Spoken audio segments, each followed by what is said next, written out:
Towering above the ground in excess of 300 feet, this place is not for the faint of heart. For if you were to fall, there would be no coming back. Maybe that's what's the draw for so many Instagram models who are on a quest. A quest for the ultimate selfie. Good morning. Welcome back to the channel. Today I have a great video for you. I'm just outside the Olympic National Park. I'm at Vance Creek Bridge. This bridge was made famous on Instagram by all the Instagram models. People have been photographed so many times on this bridge that it became a trend that people have to come out here and take a picture here. The problem is the trestle is in a, my camera person always loves this word, a dilapidated state, and the people who own the train trestle has deemed it unsafe to walk upon it. So they've made it so that you can come out and see the train trestle, but you can't walk across it because it's dangerous. A lot of the wood is rotten and it's breaking, and if you fell, it would definitely end in your demise. So let's go check out the bridge.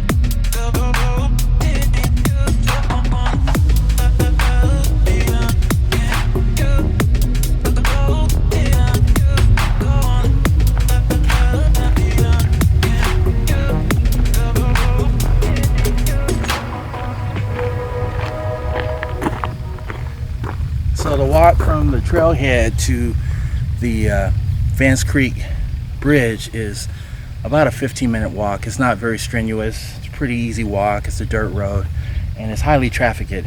We just ran into a bunch of kids that were walking back from the head. So it's once you find the trailhead, it's easy to get there, but it's not a very far walk. So let's go check it out.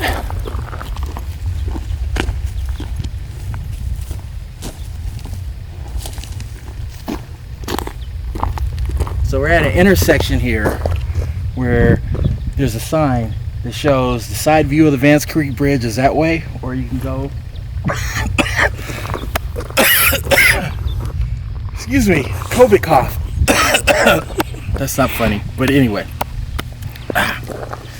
like I was saying before I was interrupted by my cough, there's a sign right here that tells you that you can get a side view of the bridge over here, or you can go to the head of the bridge over there. We're going to check out the side view first, see if I can get some great shots of that, and then we'll go over to the head. So.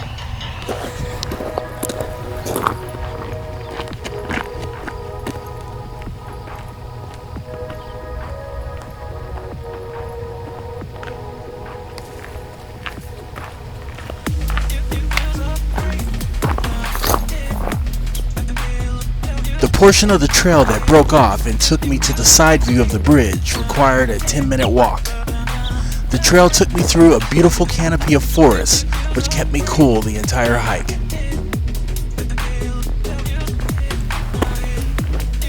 I had no problem following the trail. It was well marked and easy to see. As an additional bonus, there was virtually no grade involved walking to the side view, so I never broke a sweat.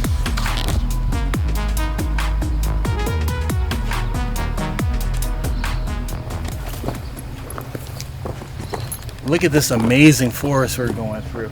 The light, the way it scatters through the trees. So beautiful.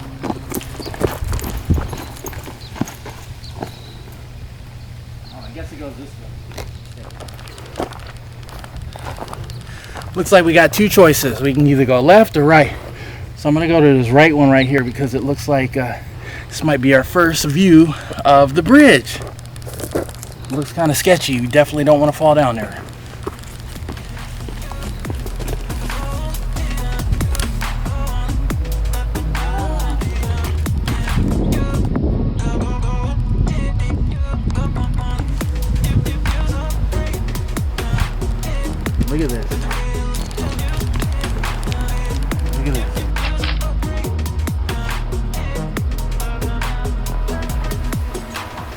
Makes me want to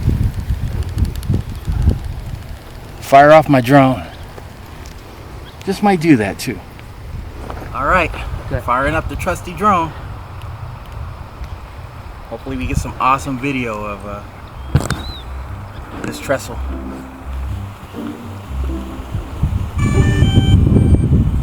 Might have to calibrate it first.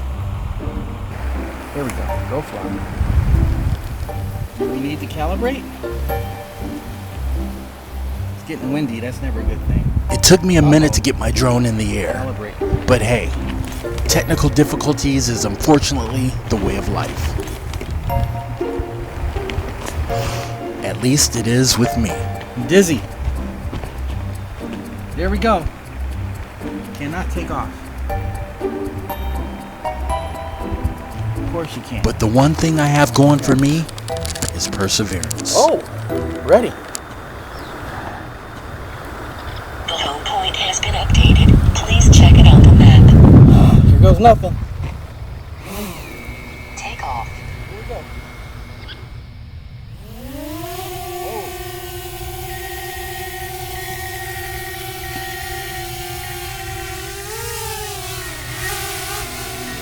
Once I finally got the drone in the air, my only concern was maneuvering it around the trees. With some careful maneuvers, I was finally free and clear and sent the drone on its way.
After about 15 minutes of flight time, I called back my drone. The last thing I wanted was to be critically low on power while trying to maneuver through trees. Speaking of trees, isn't it crazy how these trees remind you of looking at a pixelated image? In fact, that's what I would have called this place if they had left it up to me. The pixelated forest. Kinda has a nice ring to it, don't you think? Anyway, after careful maneuvering, I successfully landed my drone.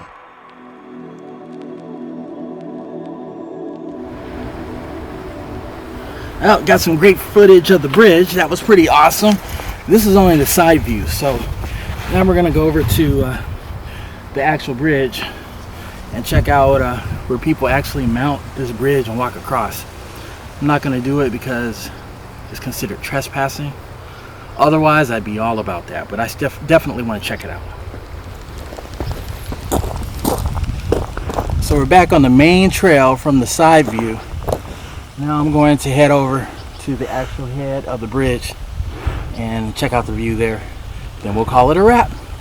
But this side view, make sure that you take the time to go to the side view, because it's well worth it. It's an incredible view.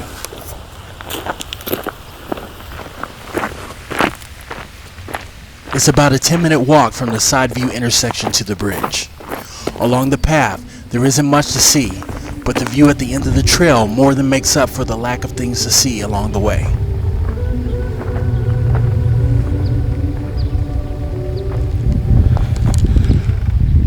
So made it to the Vance Creek Bridge. When I got here, I didn't expect anybody to be climbing this bridge, but there's a whole bunch of young people. Matter of fact, when I got here, there were two just coming back from the bridge, and there's two right now debating on whether they should climb it. One already climbed up to the top. He just had to walk across the beam to get to the trestle, but I don't think he's going to do it because his girlfriend, she's not feeling climbing that bridge. But I so want to climb that bridge, but it's trespassing, so I'm not going to do it. Maybe one day, but it's pretty cool. So I took a closer look at what was required for me to mount this bridge. At a glance, the owners made a somewhat mediocre attempt to discourage people from climbing this structure. They put up a decent amount of barbed wire, but it's going to take more than a little wire to keep kids off of this thing. So with barbed wire on the front and on the sides, that left only two options for mounting this bridge. Option number one were these steel beams supporting the bridge. All I had to do was climb up to the top. Climbing the beams didn't seem particularly challenging once you got past the height. It was quite a ways up. I saw a few young people going this route, but it seemed like most opted for option 2, which I will discuss in a moment. As you can see here, the drop off is pretty steep as the bridge extends off into oblivion.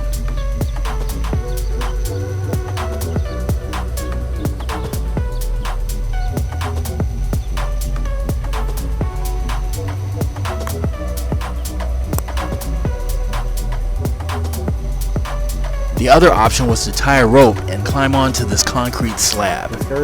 That's what this guy was trying to do, but was having difficulty lassoing the rope onto the slab. I don't think he ever got up there.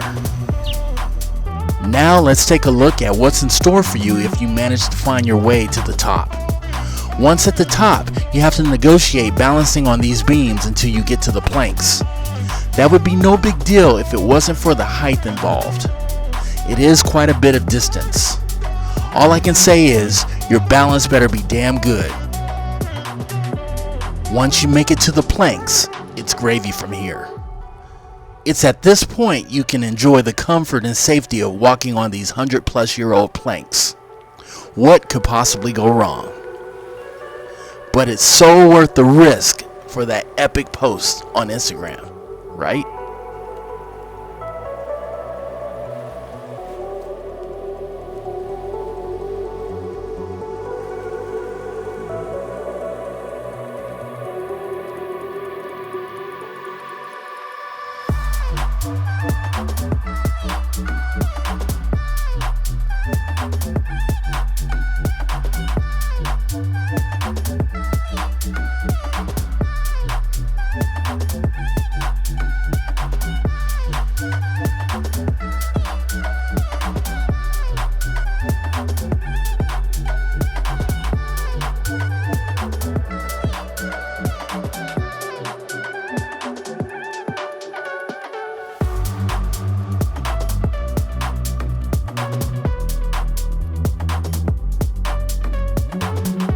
Once I called back my drone, I couldn't help but notice how rusty the train rails were.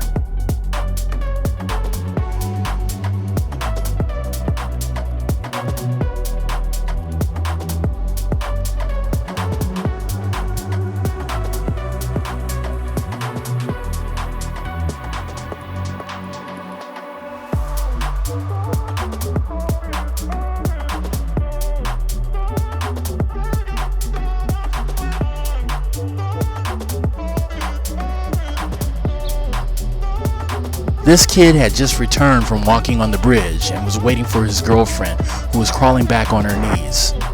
I'm not going to lie, if it were me, I would be doing the same thing.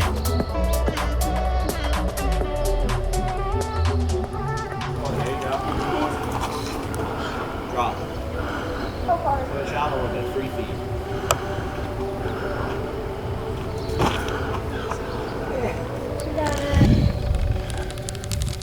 Okay, to wrap this up, Vance Creek Bridge is amazing. You have to come out here and check out this bridge whenever you're in the Seattle area. It's about an hour and a half drive away, but it is well worth it. And if you're daring enough, you can even walk across the trestles. But I have to warn you, it is trespassing. So be prepared to face the consequences if you do that. I really wanted to, but I'm not going to do that. I'm not going to trespass. But definitely make it a point to come out here. Good job.